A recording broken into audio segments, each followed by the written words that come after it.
Hello, friends. This is Dolores Williams of BWSU Stand Up. This is the day that the Lord has made. I will rejoice and be glad in it. If we do not stand up for what we believe, who will? This is Dolores Williams. My sponsor helps keep this podcast on the air. If you are a leader, professional, or an entrepreneur who is feeling frustrated, anxious because you're not performing at the level you know that you're capable of, then unlock your life today and get your complimentary strategy session with Coach Kim at unlockyourlife.com. To my audience, I want to thank you for coming each week and for listening to this podcast. And I am blessed today to introduce you to my special guest, Mr. Brian Maryott. Brian is a conservative businessman, elected leader, husband and father, running for Congress in the 49th Congressional District in San Diego. Brian has proven that he can work with anyone who has good ideas. They got to have good ideas. He will bring that exact same approach to Congress, and Lord knows we need it. Brian is a certified financial planner. He grew his planning business and was promoted senior vice president of his company, where he helped manage hundreds of employees and billions of client assets. Welcome, Brian, to DW's Stand Up. How are you today? I'm very good, Dolores. Good morning to you and also your viewers. Yes, good morning. First, I want to applaud you before we start talking about your bio. And thank you for caring enough to run for Congress, because I know that it takes a lot of courage to do that. Yeah, politics is an interesting playing field, if you will. And of course, it's gotten more interesting in the last few years. Just the 24/7 nature, the social media connectivity that works for good and works for bad and everything in between. And people are often very emotional on social media, and they're often very, they can be a little bit more caustic because they're not sitting in front of the person or in front of the group, and it all adds up to a pretty interesting environment out there. But it's a life I chose when I retired from a field that I enjoyed very, very much. I was in financial services for 25 years. I went on council in my city and served as mayor because our city was really struggling. And ultimately retired from my industry to run for higher office. And so it's a life I chose with eyes wide open. Well, that's good. That's good. And we get the benefit. Yeah, I appreciate that you feel that way. And we work very, very hard out there. We have a wonderful team. They go by Team Marriott, and they're people who really live our campaign. They're 24/7 as well. And we're growing every day. It's remarkable. We have over 400 people, Dolores, that have signed on to be volunteers. We have an amazing interns group. It's an online internship program that's offered on 955 college campuses across the country. Wow. So right now we have 73 interns that are all at different schools in different states around the country. They're a part of our team. We have a core staff, of course, and then just everybody out in the community. So it's a pleasure to be engaged in it every day. Yeah, well, that's a blessing. You've taken it nationwide. Well, that's the power of today's digital world, where you can do that. And we bring them into meetings where we're interacting just like this. Mm-hmm. And really they're in every part of the country. It's really very cool. And they tend to lean right with their politics in the broad sense, and be very committed. And we're excited about that. We don't restrict the program to young people who lean right. The only thing we're very honest about with them is we do tell them, if you think of yourself as, hard left, or in today's world, part of the progressive movement, if you want to call it that, then maybe you don't want to be a part of this, since we're looking to unseat somebody who we would describe that way. So we're honest about that. But we don't restrict the program to anybody. And we do have young people whose politics are sort of middle of the road, and they enjoy it as well. And so you might say it's a big tent with regard to the young people that are part of this. Well, that's wonderful, because you get to influence them. And Lord knows they need that influence in light of the education that's going on and indoctrination that's happening in our schools and colleges. Yeah. So my view of it is they're getting their influence from a lot of college professors who never leave the college campus or the academic environment. Mm-hmm.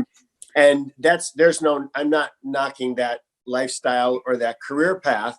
If you want to be very specialized as a professor in a certain field, maybe you shouldn't leave the college campus or the academic environment. I'm kind of a big believer that if you're going to be effective teaching others, it's helpful to have some real life experience in the field or discipline that you're teaching. And I think a lot of today's college professors just never leave the world of academia. And so I think their influence can be fairly one-dimensional. Yeah, yeah. So anyway, I want to ask you, first of all, I'm going to follow your bio. I went through it and looked through all the extra things. And so we're just going to have a good time with that. So why would you say conservatism is good for America and any free society, Brian? Well, I think at its core, the political philosophy of conservatism is, for me, it means conserving the values and the foundational concepts of our country that are embedded in these brilliant documents that are the foundation for our government. When you look around the world, you see countries that are more plentiful in natural minerals and other things that are offered in the country, more beautiful scenery, more interesting ports of call, and yet people want to be here in America.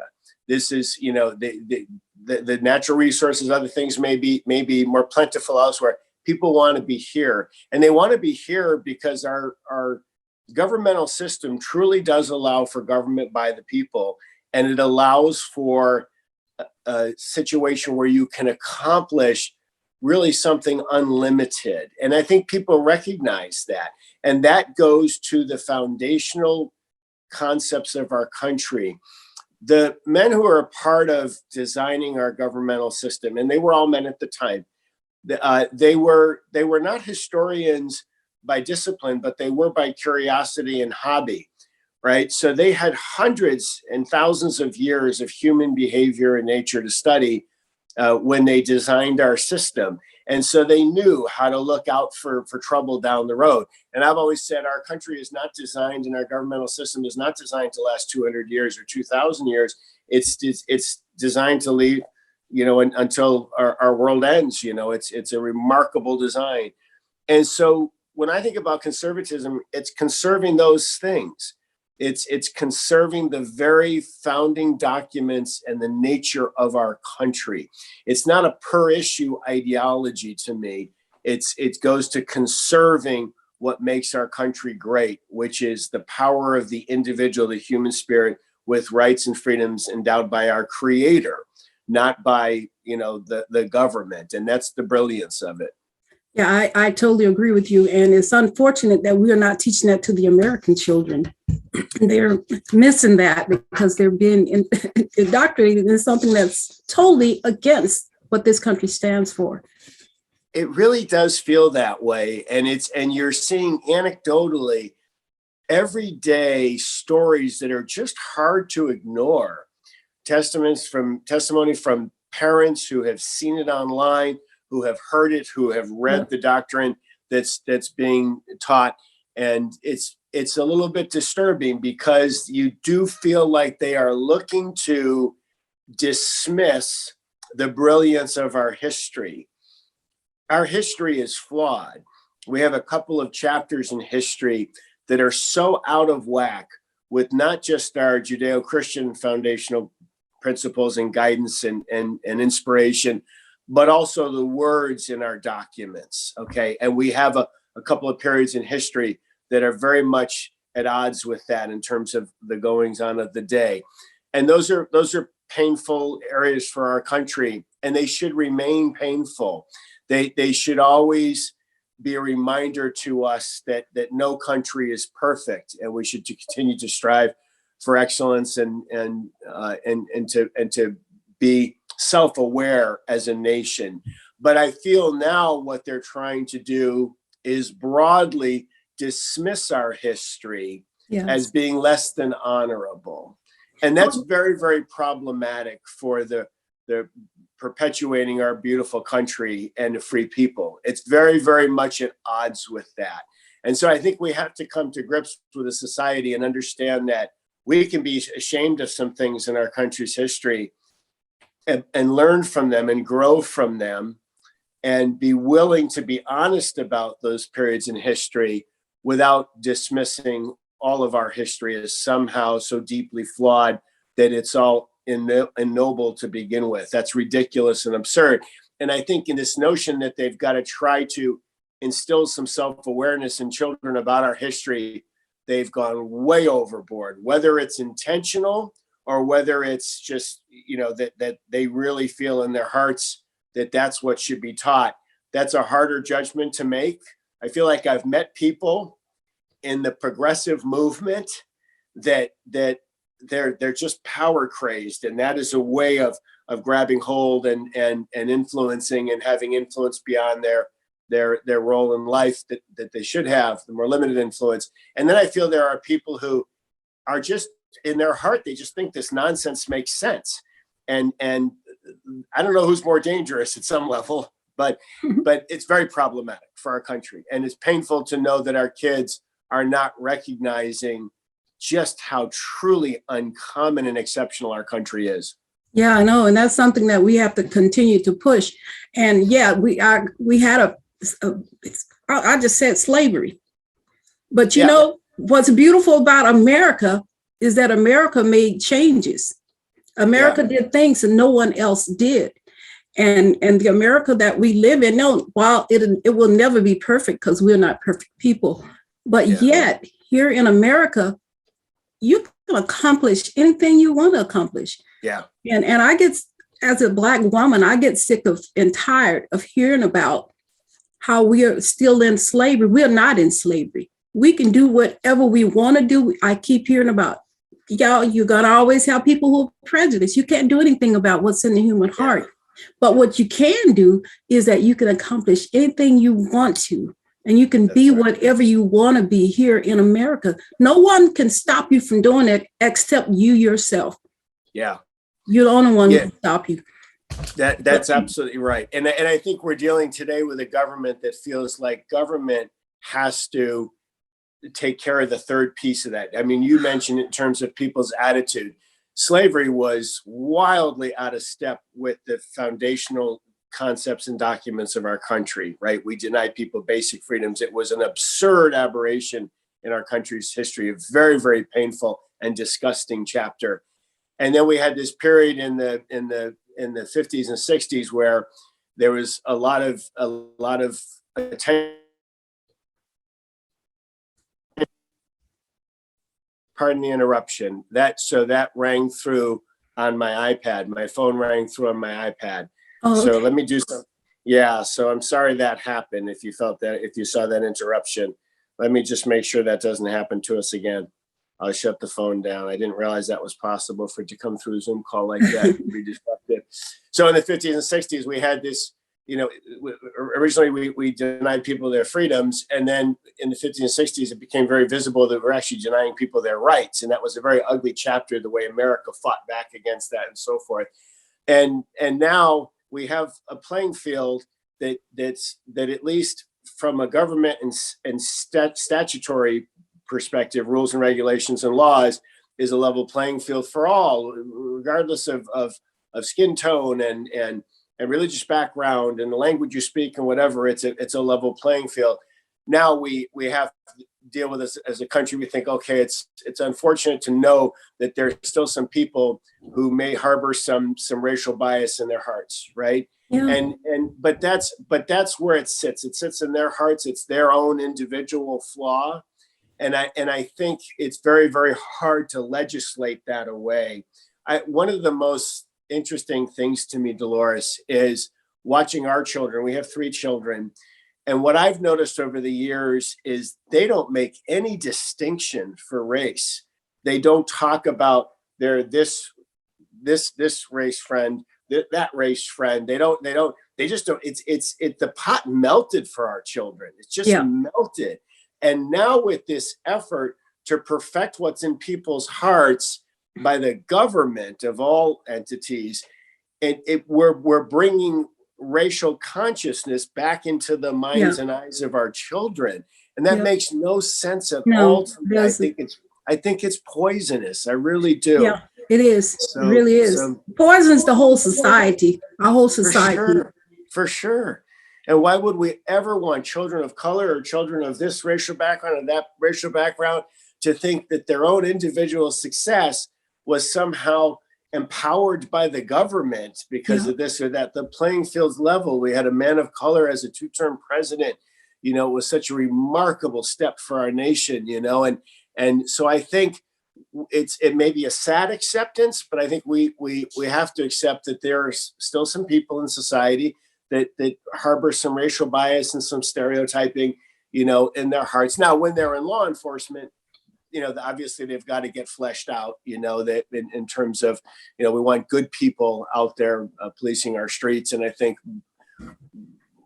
by For the most part, overwhelming majority, they are. Yeah, that's right. For the most part, they are, because majority of men and women who go into policing, they're going in to help. They're not going in right because reasons. they go in for the right reason. And you sure. do have some that may slip through the crack, but for the most part, our police officers and those people who do that kind of work, you can't just go into that work and not care about people and want to make a change. But anyway, I want to ask you, why are you running for Congress, Brian? So I noticed, so I was in the field in my late 20s, early 30s, back east where I grew up. We've been out west here now almost 30 years. But so I knew the business both from campaigning and working at State House in my home state. And I looked as a parent, mostly as a businessman, yes, and a resident of the community, at the failure of government. And I mean at all levels. And I thought, okay, it's time to do something. And so I went on council and then served as mayor. And then I felt very motivated by that and thought I wanted to make more of a difference and have more impact if I could, and to run for Congress. We need two things, I think, as people who are conservative. We need to form a strong wall of defense against these really hard left crazy notions that people like AOC and my opponent, Mike Levin, and others that are part of that movement, and that's really what it is, to change our nation's course, need to get put in the corner, marginalized, ignored as being full of bad, dangerous ideas. And then we can get down to constructive progress on core issues of the day. We need more tax and more relief for families who are trying to save and get their kids off to school without being overwhelmed by debt, and build a business and grow some peace of mind for their future in terms of their financial peace of mind. We need some major immigration reform. It has to start with a safe, secure, and manageable border and a sovereign nation always, and get a little immigration reform done. We need reform in the healthcare area. These hard leftists are determined to let the government run the whole thing. It's an awful idea that will pay for centuries in our country. I mean, and I think we'll really pay for it. So there's work to be done. And what I see going on with politicians is a career politician. They're going to Washington, they're going to Sacramento, they're starting Twitter wars. They want to be political celebrities instead of getting to the conference room, getting to the table, and getting work done. Politics and governance should be about results. It should not be about the show. I'll share a story with you, Dolores. I was talking with somebody once in Carlsbad, door knocking, and he said, you know what I want from my elected officials? I want them to be like offensive linemen on my NFL team. I don't want to hear their names, because in the NFL, if you hear an offensive lineman, it's usually for holding, right? And I don't want to hear their names. I just want the results to get done on the field. And I'm not going there for a career. I'm going to bring a life of learning and I think some wisdom, a lot of business background and government experience, and get some things done and serve. And God willing, serve 8 or 10 years and come back to the farm. Amen. Now, tell me, what other political offices, Brian, have you held? Sorry. Yeah, so the 4 years back east was chief of staff in a state house where I grew up in Stan, Massachusetts. And then more recently, as an elected official, I spent 4 years on the council in San Juan Capistrano and finished my term as mayor of the city of San Juan Capistrano. Well, that gave you a lot of experience of preparation right there. Very much. And I think, and that's, that there's a functional part of it when you're elected, right? And the rules of debate and engagement and how things work. And then there's the background of the business world too, getting people to collaborate. I was part of a couple of firms that had major mergers and acquisitions. And so you're bringing different business cultures together. And a lot of that has helped me learn how to be collaborative. And if you read about my performance as mayor and councilman in San Juan Capistrano, you see references to that and my ability to be a little bit of a peacemaker, if you will. Yeah, well, that would definitely prepare you for working with people. Yeah.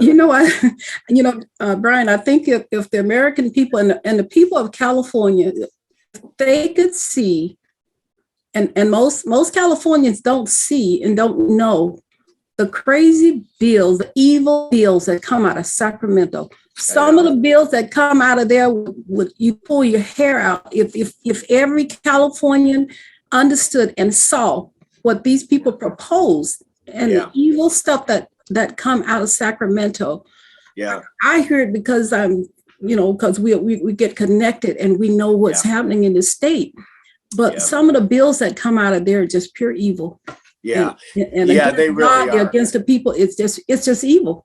Yeah, and much of it ultimately is unconstitutional as well, and this is why they're so determined to ultimately change the court and so forth. But the sad thing in California is people are voting with their feet, and this is so more and more we're going to have a different numbers relationship between the people who are working and the people who are not working. That's where every year that's changing for the worse in California, and so ultimately that puts a real financial strain on things. Part of California's financial relief recently has just come because of federal relief under the guise of COVID relief. But ultimately, that to meet the true test is what happens over time. And if income earning, tax paying residents of California keep leaving and companies and employers keep leaving, we're going to have a very, very strained financial relationship in time. And I think, by the way, there is a responsibility for our congressmen and congresswomen to use the bully pulpit more effectively on this nonsense that comes out of Sacramento. And I will do that. We will help in that raise the visibility of some of these ideas, even though they're not federal legislation. Yeah, and I know that there are so many in Congress who will not work in a bipartisan way. So that would be a big challenge. To work with people. You want to do the right thing, but they're so far off the radar that they don't even want to work with come to common ground. Yeah. Well, I think a big problem that Sacramento has, so I'm a believer in term limits, but I recognize that there are some jeopardies that come with term limits. And one of the things that's happened in Sacramento is because of term limits, you see these seats come open a lot. And the people who are winning them are activists. Yeah. So they're not necessarily experienced, talented people with some real life learning. And I go back to the word wisdom. When you're making the rules and laws that others live by, it's more than experience. You have to have some life wisdom. Yeah. And what you see in Sacramento is a lot of my way or the highway, because these are people who are coming from a very one-dimensional, issues-driven place on one or two key issues, and they're just not understanding the depth of what they're trying to do and the danger of what they're trying to do. Yeah. And that, I think, is part of the changeover of the seats as well. So not everything about term limits is helpful, but we have a responsibility as conservatives to compete hard for those seats, especially when they're open. In this race, we're looking to unseat a two-term incumbent, an even taller order, but ultimately we have to be willing as conservatives to compete in all of these seats in all of these counties. Yeah. And my prayer for conservatives and Republicans or whoever, I don't care if you're Democrat, when you get elected to office, that is a privilege. Just do the right thing. Absolutely. Just do the right thing by the people who put you there, regardless of your party. Yeah. Now, as a certified financial planner, you helped hundreds of individuals and families save their money and send their kids to college and retire and all these things and invest in their future. Now, you were promoted to senior vice president of your company. Who appointed you? How did that go about? Because that was your company. Yeah, so there were two parts really to a 25-year career in the industry. For about half that time, I worked with families as clients, if you will. So I worked with them. I worked with people planning for retirement, people growing their business, all walks of life. Where my entire day and work week was working with people on their investments, on their financial plans, and on their future. And you learn a lot. You go through different phases of life with people, and it's a very rewarding career for young people to look at. You end up at weddings and bar mitzvahs and funerals. I mean, you're really a part of the texture of their lives, or the broader picture of their lives as their advisor. And then the last half of my career, about 12 years or so, I worked in management. So for Smith Barney and Wells Fargo Advisors, I was a senior vice president running large markets in California, which was very rewarding because I coached careers along and took responsibility for big markets, very complex markets, using all the experience that I had gained in the field in a management career. And I enjoyed both of those. But I think the unique thing about having it prepare you for running for office and help making the rules and laws that others live by is when you work with individuals very directly on their finances, because really for people, it's their health and their financial peace of mind. And those two things are often kind of, they work in tandem, and one can threaten the other very, very directly, their health and their financial peace of mind. Those two things are very, very intermingled, and they're the most emotional things for people. So you really work at a very gut check level with people when you work with them on their finances. And when you do, you get a sense of what's really important. What is it like for a person, juggling 3 kids, taking care of an elderly person, an elderly parent, right? And struggling with their own money, and maybe trying to help their parents with their finances a little bit, and that being a little bit precarious financially in the picture. What is that like emotionally? What is it like big picture? How can government get in the way of that and make things even less helpful? And there's a lot of ways the government can and tries to do. And so you just learn what that feels like. Somebody trying to grow a business, you look at, you're working through the emotions as they're looking to add 3 employees. California costs you about twice what it costs in other states to add employees. So you go through that emotion with them.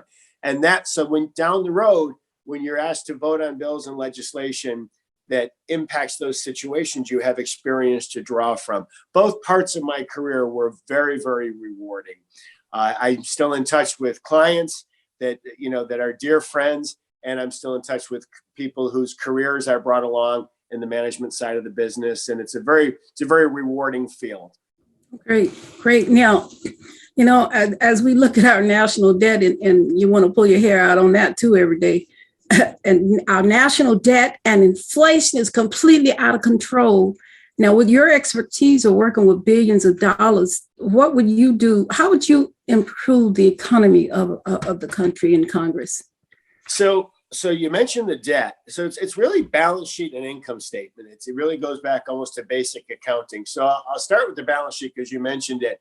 Where we're getting as a country is very, very dangerous as a level of debt relative to our annual income. It is now a bit worse than it was in post-World War II. And a lot of our indebtedness, trillions of dollars of our indebtedness, is to a country that we believe to be our greatest adversary. So think of the irony of that. We owe China trillions of dollars on debt that we've issued, that they've purchased, and just that, which is no different than a bank loan. It's just structured different, right? So many trillions of dollars we owe to China, and this is growing every day, and we're going out and borrowing more. And roughly 40% is the low estimate of what's been wasted in the COVID crisis. And the stories that I've heard, I could tell you. So this debt overhang will be a problem for future generations. We are only about 20 years removed from when the Clinton administration rightfully bragged about a balanced budget. And we haven't had a balanced budget now for years. We've been straining the debt by adding debt every year. Now we have this amazing, atrocious debt overhang that we'll see play out in higher interest rates in time and less capital involved available for investment. When you talk about the income side of it, so what level do we need to tax people to keep our house in order and to keep the lights on, if you will? People need to know. They need certainty. We have the 2017 tax reform that was done, much of it that expires soon. Families need to know. Businesses need to know. You need a window into the future to know how much of your income is going to go away as a family before you know how much you can save in your kid's 529 plan, your own IRA pension plan for your own peace of mind later, your health savings account. For a business owner, they need to know what the small business tax rates are going to be, what the corporate tax rates are going to be, what's the future going to look like, what's an interest rate, look ahead. And those are all things that go back to tax policy and regulatory policy. So we have to bring families and employers as much peace of mind about their financial future as possible. You do that not with gimmicky tax stuff, but long-term tax rates that should hold up, that are as least painful as possible, so that families and businesses, employers can plan. That's very, very important. It's hard for a family. The reason families get to a place in life where they have to borrow 100% of their kids' education, or they have to feel like they're dependent on Social Security because they don't have any kind of a pension plan, is they didn't plan and account for it. And it's very hard to plan and account for things when the rules are changing every couple of years based on the political swings and the media influences. So we need to give people as much certainty about going forward. Let's take as little as possible away in taxes. Let's get the bills paid, and let's bring our federal deficit down and our annual budget down. We're at some point in our country, we're going to need a balanced budget amendment. It's not going to be because everybody wants one. It's going to be because we're going to have one, or the value of the dollar and the skyrocketing interest rates are going to be so painful, and we're going to have real deep problems that will be very hard to fix in the short term for our country. Yeah, you're totally right. And we already have China trying to replace our dollar anyway with their currency. Yeah, we're down to about 56, 57% of the world's reserve currency. And people don't talk about it a lot, understandably. It's not the most fun topic. But the problem is, if we get too low, as with the dollar being the percentage of the world's currency, we're going to get to a point where sanctions are impossible to enforce. So we will have very little ability other than troop deployment, which we don't want to do. We've been through two very, very difficult decades where we've asked so much of our young men and women and their families, and so much life and limb has been lost. So we want to be able to police, for lack of a better word, the world a little bit as needed in partnership with other countries without having to deploy troops. Sanctions have been our go-to, but we can only enforce sanctions because we are the world's primary reserve currency. When that status goes away, we're going to lose our functional ability to help bring bad actors in line. Yeah. And that's going to be painful for what it means for history going forward, or for our future going forward. It's going to be very, very difficult. Yeah. And Brian, without strong leadership at the top of this country, then that's what causes us so many problems too. You have to have a strong leader, and we do not have that now. We do not have strong leadership, and that plays a big part. Yeah, we have, and look, the president's in my prayers at night. I didn't vote for him, and I've never been particularly fond of him as a politician, but he's in my prayers every night. This is our country, and the planes in the air, we root for the pilot. But the problem we have with the president today, Dolores, is politically throughout his career, he was always a little bit, he wasn't the strongest backbone person as a long-term U.S. senator. And then people at least thought they got to know his politics a little bit, which was a little bit of maybe the Reagan Democrat, respect for unions, kind of a little bit of an old school moderate Democrat was, I think, what people had in mind. He sort of disappeared for 8 years to the Obama administration. He wasn't particularly visible during the Obama years. And then he reemerges, and I think people are shaking their heads now because we got Bernie Sanders' agenda with Joe Biden as the mouthpiece for it. And people are wondering why he can't succeed with this hard left nonsense. First of all, thank goodness and thank the dear Lord that he can't succeed with this nonsense, because that's what it is. It's dangerous nonsense. Yeah. But it's also, I don't think, really in his heart. They're putting it in his head. They're telling him what to read, and and I think he's even conflicted, and he doesn't have a strong spine to begin with, for lack of a better way to put it. So it's real jeopardy for our country. Yeah. And I think it can play out in so many ways, culturally, economically, but also I think it can play out on the world stage in a way that can create some real jeopardy for our country, future generations, and free people around the world. Yeah, well, we see that happening now. Yes. Yeah. Now, now, Brian, would you say with your work ethic in your early years contributed to the success you've had in business, in your family life, and et cetera? Because I was reading about all the stuff you did as a young person, and I was very impressed by that. So my mom, Dolores, may she rest in peace. She was an amazing lady. Both my folks were wonderful people. They're both gone today. But my mother grew up with 9 brothers and sisters in Gary, Indiana, the Tarnowskis, big Polish family. And my grandfather was a carpenter in the Depression. Imagine that, feeding 10 kids. He took my mother on work sites with him when she was 13 years old. And when I was 13 in Massachusetts, when the summer came after I turned 13, my mother sent me to pick tobacco with my big sister on a bus to Enfield, Connecticut. And I've been working ever since. And I don't regret it. I don't regret it at all. It just instills something in you. And it's absolutely played a role in my success.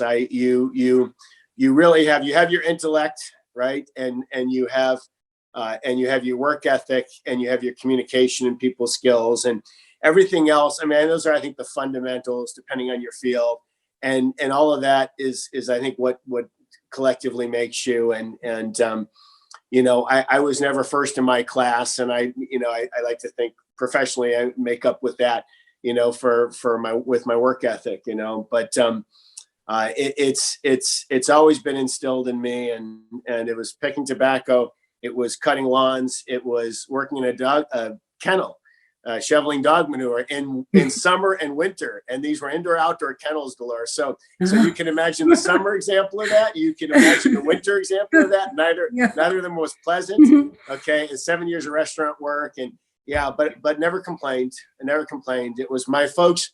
My dad was kind of modest, white collar, and we always had what we needed, but not much of what we wanted. And that's fine. I wouldn't trade either of my parents for the world. And put myself through college. My wife, Michelle, put herself through college. That's been our experience. And so we're very proud of what we've accomplished together. We have a very similar, life experience. And that, I hope that's helped make us better parents as well. Yeah, and parents today and children today they don't know what they're missing out on, because now my grandmother and my mother, my parents, we were raised, we had similar background, because we grew up in Texas, worked in the fields. My grandfather was a farmer. We were out early in the morning working in the fields. My grandmother would bring us up, teach us how to iron, teach us how to help. My mother had us doing things. We learned how to work as children at an early age. And it paid off, because we always had a work ethic that we carried into our adult life. And we're missing that today, because children don't have anything to do there. They get on these electronic gadgets and pretty much spend a lot of time on that. But we have to, unfortunately, we don't have the farming, and we don't have those kind of things. But children need to learn how to work at an early age, because it pays off later in life. Absolutely. The sooner we can get them busy doing things, positive things, and teaching them things, and it's very helpful to their future. Now, I'm sorry, go ahead. No, I was going to say, success can be generational, and so each generation, I think you want to provide more opportunity for your children, but then you want them to have it tough too. It's not always easy, and it can be tough to figure out how to have your child understand what it's like to struggle and develop a strong work ethic, and also give them maybe a little bit more of an easier path than you might have had as a child. Trying to strike that balance. It can be tough. Mm-hmm. Now, Brian, how do you plan to win this seat? With hard work. Okay. Yeah. I mean, the easiest answer, there are 6 core areas of campaign work. There's fundraising, field operations, there's theme and messaging, there's social media, straight operations, and coalition building. And we just have to be exceptional in every category. I think Mike Levin, who is the Democrat incumbent, I think his politics, his policy ideas are atrocious. They're wildly naive. They create jeopardy for families, for employers, for us in terms of our standing in the world, the future of our national defense. I mean, the list just goes on. The safety of our communities, the safety of our health and our peace of mind about our health and future generations. And this is people from all walks of life, right? It doesn't, income differences, all of that. Every person, that is part of our community, I think, is at risk and jeopardy because of the ideas of Mike Levin and the hard left. But he's a two-term incumbent, and he's well financed, and at some level, he's in the straight political sense, he's a skillful politician. So I mean, they're not easy races to win, but we will win. We know that the district, which for your viewers, it runs from down in Del Mar up through Laguna Niguel, which was added to the district recently. And so the big population center, Vista, Carlsbad, Oceanside, San Clemente, and Laguna Niguel. And it is really full of very pragmatic, smart people who have worked hard, who share our work ethic, who are sensible people. They need to recognize who Levin is and what he represents and what he advocates for and how it would impact them negatively and future generations.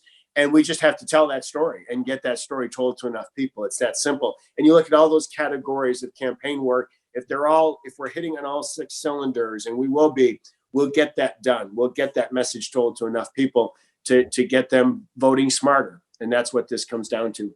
Yeah. And I wish you success in that. And it doesn't matter what party you're in. This is what I look at things from a common sense point of view. It doesn't matter if you're Democrat, Republican, you are libertarian, whatever.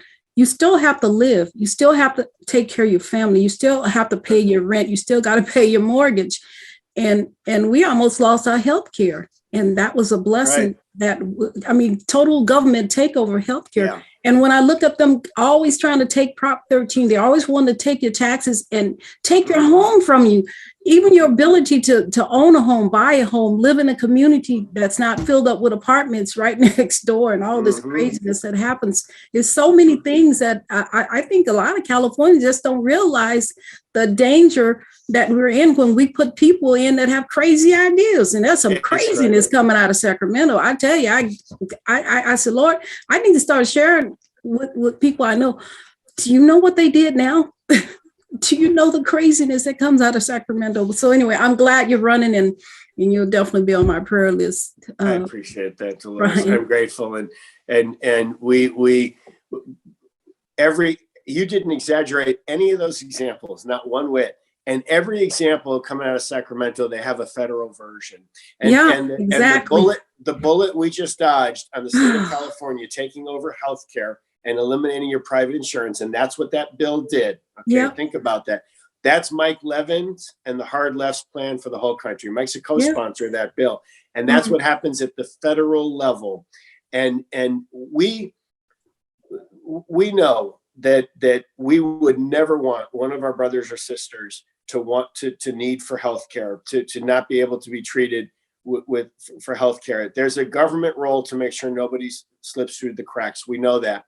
But private enterprise, healthcare, health services, health insurance, all of that has worked beautifully. What country has been the most responsible for the therapeutics and the vaccines with this deadly virus? It's been America. Our ingenuity around healthcare has been remarkable, and it's been fueled by private enterprise and governments. Actually, since the 80s, since Reagan's bill, you can't be in a situation where anyone, even if they don't have healthcare, is denied, service in an emergency room, and now we have some broadening of Medicaid, so broader services and everything else. So we are taking care of the vulnerable. We have to get them educated in some cases on it. But to eliminate private healthcare insurance and private healthcare delivery, that's worse than the Canadian system. And people are running out of Canada like their hair's on fire to get treatment down here. Yep. There was a study done for a court case in Canada that estimated that 50 to 60,000 Canadian women in the last 2 decades have likely died because of the impact of waiting lists somewhere in their care. That's an outrageous status for a relatively wealthy nation. That is the jeopardy of really bad hard left ideas. Yeah. Don't get me started on Canada. We'll talk about that later. Yeah. Quite an example of government overreach. Yeah. No, we don't need the government running healthcare. They need power crazed. Yeah.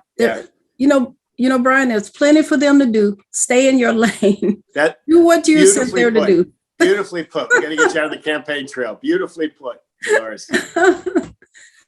Now, I was looking at, and looking at all the things that you plan to do. Now, I want to ask you this, and I kind of listed the things that you had on your flyer. Sure. How will you accomplish your ambitious priorities for the 49th Congressional District? I'm just going to go. Lower tax brackets, relief for the middle class, secure the border. You can just kind of pop through these, but secure the border, reduce government spending, pay down the debt, get inflation in check, support our military, respect our veterans, protect small businesses from the burdensome federal regulations, which you kind of just talked about a little bit, and boosting U.S. energy independence. And Lord, don't get me started on that one either. But how would you do this with a government that's determined to destroy our energy, as we've known it? Lower energy rates, counter the Chinese Communist Party's unfair business practices, infringement on. I just want to get these out there so people know what you're fighting for. Sure. Business practices with infringement on free expression worldwide, and we should add. I would say we need to add Canada and the whole list to this everywhere, where people are being oppressed. And we see it big time in Canada. We see it in Cuba. We see it in all these countries where people who used to be free are no longer free, and where America is knocking on the door of American citizens being put under this same tyranny. Yeah. So, I have been fond of saying that America as an inspiration is the only hope for the world. And the party of free enterprise and individual freedom, the Republican Party, is the only hope for our country at some level in terms of our philosophy and the inspiration to people in our country. What's shameful now about what's going on with regard to the world is we have always been a beacon of light, an example to the world of what a free country and a free people can look like and accomplish. And now when our own politicians are attacking that on the global stage, because the media world now is global. The global stage is everywhere now. We're all participating in the global stage at some level because of the internet. And so when our leaders are doing that more and more visibly, they're hurting our ability to inspire people in Cuba and elsewhere. So that's unfortunate. But the list you mentioned, every element on that, every category on that list has defense and offense, and is the easiest way to explain it. So when I get to Congress, I'll just use healthcare as the example. There's a hard left push to nationalize our healthcare system. So I will be part of the fight against that, marginalize that, put that in a big timeout in the corner, if you will, and then move to offense on healthcare, how to bring costs down, how to inspire more competition, bring more private healthcare insurances into the marketplace, lower costs, do better, which by the way, all of that will add up beneficially for the people who, because of economic distress, are dependent on Medicaid. And it will mean better opportunity for them with their healthcare and so forth. So healthcare is really, when you do it right, it can be a tide that lifts all boats, if you will. But before we can go on offense with those issues, go on offense with tax rate certainties and lowering regulation for the future and so forth, immigration reform, we have to play defense depending on what happens with leadership in the House of Representatives. And I believe we will have Republican leadership. I believe it will be Speaker McCarthy setting the tone and the agenda for the House of Representatives after January of next year. But what will the margin look like? Other considerations. So we got to put all of that in a big timeout and then get to work on offense. And I think if you go determined to help drive results, you can have impact in all of those categories of policy. How direct the impact depends on committee assignments and a few other things, but You can have impact on all of those issues incrementally, modest amount of impact, the way you conduct yourself, the way you dig in, get business done, articulate the opportunity in these areas to some of your colleagues, influence others, whatever side of the aisle they're on, have some influence with them, draw on my business background to use real life examples to help people in a committee setting or other setting understand the jeopardy of punishing tax rates or punishing government regulations through a lens that they've never seen it before. But you have to go to Washington and be willing to work and work towards results. If you're going to worry about how many Twitter followers you pick up and how many times you can get on TV and get your name out across the nation and all this kind of thing, this is sort of the new thing the last few years, right? Then you're not going to have so much impact in all of those areas. You got to go and be determined to get the work done. I like to say about my time on council in the mayor's seat in my city that I was a quiet, effective, determined leader who impacted results positively. And that's pretty much the take on my service, depending on who you ask and what you read. And that's what I want to do in Washington. Well, great. Yeah, because you have a long list of things and they're all relevant. Sure. So, and by the way, they all have bills now that are filed that are helpful in all those areas for me to get behind, have my own influence on. There's an action plan for me when I go to Washington in all those categories in terms of what to delve into and how to have impact. Okay, wonderful, wonderful. Now, Brian, we're going to wrap it up, but I want you to give opportunity for people to be able to contact you. Would you share that with us? Yeah, so Marriott's pronounced just like the hotel, but it's Maryott. And our website is Marriott for Congress, and it's FOR, not the number. So just Marriott for Congress. You go on there. There's an info@Marriott for Congress email that people can email in on. And usually if somebody says, I'd like this to get to the candidate, my team will get it to me.